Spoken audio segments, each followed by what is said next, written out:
After last weekend's trip to the track, I've decided to give my ears a bit of a rest this weekend and go to a place known for gold, history, and oddly enough, submarine. My name's Nathan, and this is Weekender. Situated 40 minutes west of Denver, at a height just over 1.5 miles, the town of Central City has been drawing visitors for the better part of 150 years. Central City really got its start when John Gregory discovered lode gold up here on May 6, 1859.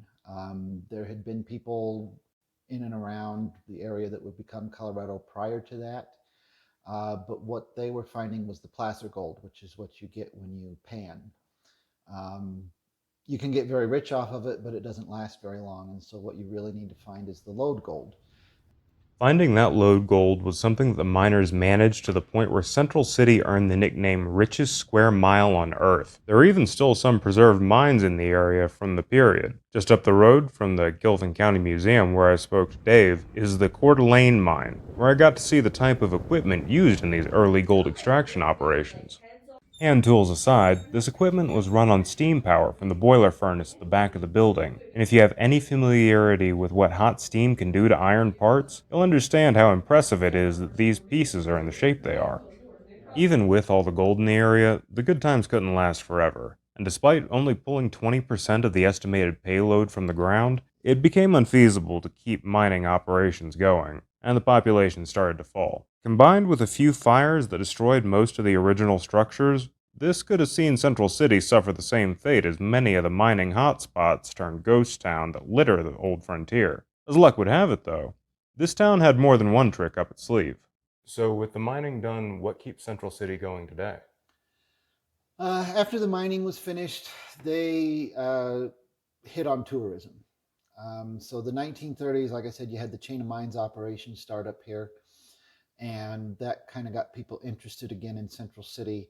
You also had the Central City Opera House reopen in 1932.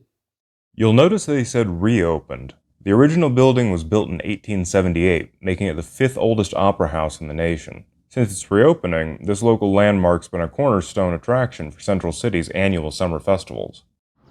Even with the constant use and renovations, though, you can see it really hasn't changed much. The Opera House isn't the only well-preserved building.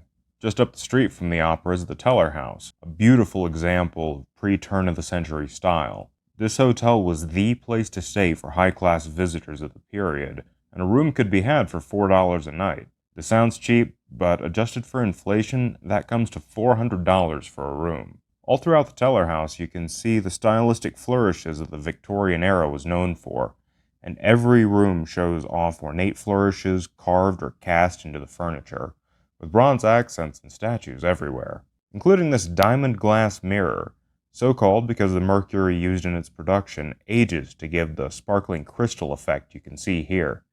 The effect made old mirrors something of a go-to for well-to-do of the era, showing that the Instagram filter concept isn't anything new. Getting back to the museum, I was able to get a broader snapshot of how the townspeople lived on a day-to-day basis, and it really makes you take a step back and think on how far technology has come in the past 100+ years, especially when going down the line of photos taken over Central City's early years while it grew from its mountain mining outpost roots. The most unique exhibit, though, is the Central City Nautilus. Right here, an early submarine.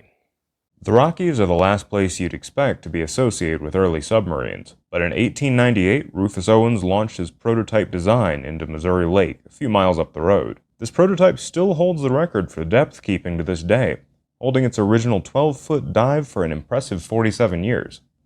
The Nautilus isn't the only example of early engineering in the city, though. The office of the Weekly Register Call still houses original machines that the paper used to print off its editions. Workers would take lead and melt it in this forge, which I can't stress enough is sitting on top of an unprotected wooden floor, to make ingots for use in the intertype machine. The critical part of using the intertype was to listen for changes in the noise that the machine would make, as they would warn the operator of a malfunction that could, and sometimes did, lead to a spray of molten metal hitting the person at the keys. Assuming no mishaps, the machine would produce lead dies like these that could stamp complete lines or articles much faster than the old style of lining up individual letters for printing. So at the end of the day, I'd recommend Central City, especially if you have an interest in Colorado's history. Special thank you to Dave with the Gilpin Historical Society. I've been Nathan with Weekenders. Thank you for watching.